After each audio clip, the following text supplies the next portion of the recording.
وہ یہ چاہتے ہیں کہ ان کے فنڈز غیر منجمد کر دیے یعنی ریلیز کر دیے جائیں جو پھنسے ہوئے ہیں امریکہ میں.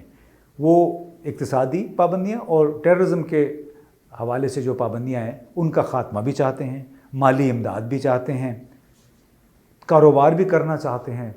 ظاہر ہے یہ بڑی اچھی خواہشات ہیں، لیکن بقول کیرن ڈیکر باقی تمام دنیا اور خاص طور پہ ایون اسلامی ملکوں کی خواہشات یا مطالبے کو نظر انداز کر کے کیا طالبان یہ توقع رکھتے ہیں کہ ان کو تسلیم کر لیا جائے گا اور ان کی تمام خواہشات مکمل ہو جائیں گی؟ ایسا نہیں ہو سکتا، اور نہ ہی اس دنیا میں اس طرح کی توقعات ان کو رکھنی چاہیے، کیونکہ دنیا بہرحال باہمی تفاہم، اتفاق رائے اور ضروریات کی بنیاد پہ آگے چلتی ہے. اور خواتین کے حوالے سے خاص طور پہ تمام دنیا یکجا ہے. جس طرح ان کے تعلیمی ادارے بند کر دیے گئے، ان کو ملازمتوں سے علیحدہ کر دیا گیا، تو اس حوالے سے پوری دنیا تشویش میں لا کے، حتیٰ کہ چین اور روس جیسے ملک بھی واقعی اس حوالے سے فکر مند ہے اور چاہتے ہیں کہ افغان طالبان اس حوالے سے اپنی سوچ، اپنی پالیسی میں تبدیلی کریں. اب افغان اپوزیشن کے حوالے سے کیرن ڈیکر کا یہ کہنا تھا کہ یہ تمام گروہ دوبارہ تشدد کے راستے پہ جانا چاہتے ہیں. ان کی خواہش ہے کہ بیرون ممالک ان کی مدد کریں تاکہ یہ طالبان کے خلاف ایک نیا محاذ کھول سکیں. مگر امریکی سفیر نے کہا کہ ایک بات بڑی واضح ہے، ہم سے طالبان کے خلاف جنگ کے لیے امداد کی توقع نہ رکھیں. افغان عوام حالت جنگ سے بیزار ہیں، کوئی افغان جنگ نہیں چاہتا ہے. افغان معیشت سسک رہی ہے. سب سے بڑھ کے افغانستان سے باہر موجود تمام سیاسی گروہ تقسیم اور عدم اتفاق کا شکار ہیں. اگر آپس میں لڑنے اور اعلیٰ ترین عہدوں کی خواہش کی بجائے یہ تمام گروہ کوئی مشترکہ لائے عمل اختیار کر لیں تو پھر شاید بین الاقوامی برادری ان کی کس طریقے سے سیاسی سفارتی امداد کر لے. مگر اس کے بغیر تمام اپوزیشن گروہوں کو بین الاقوامی امداد کا ملنا تقریباً ناممکن ہے. یہ پیغام تھا جو کیرن ڈیکر نے یعنی امریکی نمائندے نے دیا. ظاہر ہے ان کی خواہش تھی کہ یہ پیغام باہر بھی جائے. اب جناب یہ تمام صورتحال انتہائی تشویشناک پاکستان کے لیے بھی ہے. پاکستان میں پہلے ہی کئی لاکھ افغان طالبان کی حکومت سے بھاگ کے یہاں موجود ہیں.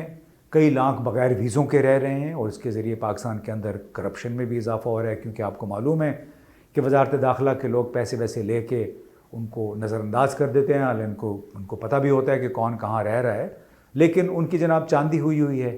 اب یہ تو ایک مسئلہ ہوا. دوسرا، پاکستان پہ پریشر اپنا ہے، معاشی حالات بہت خراب ہیں اور اس کی وجہ سے دوسرے ملکوں سے آئے ہوئے لوگوں کو یہاں پہ رکھنا ظاہر ہے، پھر اس کی وجہ سے اس ملک کی، اس شہر کی ضروریات بڑھ جاتی ہیں. تو مالی اقتصادی بدحالی کے اس دور میں کئی لاکھ افغانوں کا بوجھ برداشت کرنا پاکستان کے لیے موجودہ حالات میں انتہائی مشکل ہو چکا ہے. تیسرا، دہشت گردی کی ایک نئی لہر شروع ہو گئی ہے پاکستان میں. دسمبر کا مہینہ انتہائی خون آشام رہا ہے اور اب بڑے سوالات اٹھ رہے ہیں کہ اس کے پیچھے کون ہے. تو جناب ان تمام واقعات کی ذمہ داری تو تحریک طالبان پاکستان نے قبول کی ہے.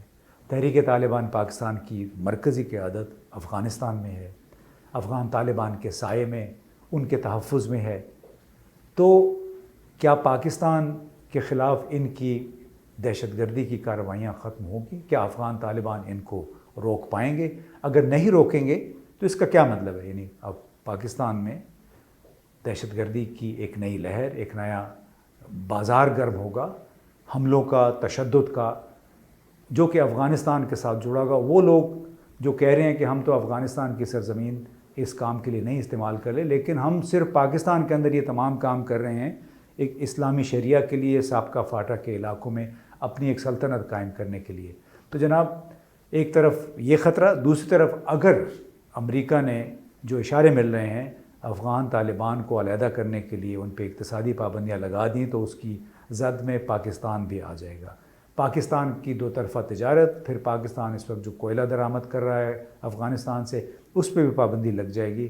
تو اس کا یہ مطلب ہوگا کہ آپ افغانستان کو بالکل الگ تھلگ کر دیں اور وہ حکومت جس کو کوئی تسلیم نہیں کر رہا پھر آزاد ہوگی ہر قسم کے ٹیررسٹ دہشت گرد گروہ کو اپنے ہاں پناہ دینے، اور وہ گروہ بھلے اپنے اپنے حلقہ اثر اپنے ہمسایہ ملکوں میں جو مرضی کرتے پھریں، کوئی ان کی روک ٹوک نہیں ہوگی، کیونکہ جنہوں نے ان کو پناہ دے رکھی ہے وہ ان کو برداشت کیے چلے جائیں گے، صرف اس ایکسکیوز کے ساتھ کہ ہم پہ تو پابندیاں ہیں، ہم نے ان کو روک رکھا ہے، باقی ہماری اپنی کچھ شرائط ہیں، اگر وہ شرائط قبول ہو جائیں تو شاید پھر حالات تبدیل ہو جائیں۔ مستقبل قریب میں حالات میں تبدیلی کی کوئی امید نہیں ہے، ہم سب کو اس حوالے سے بالکل تشویش ہونی چاہیے۔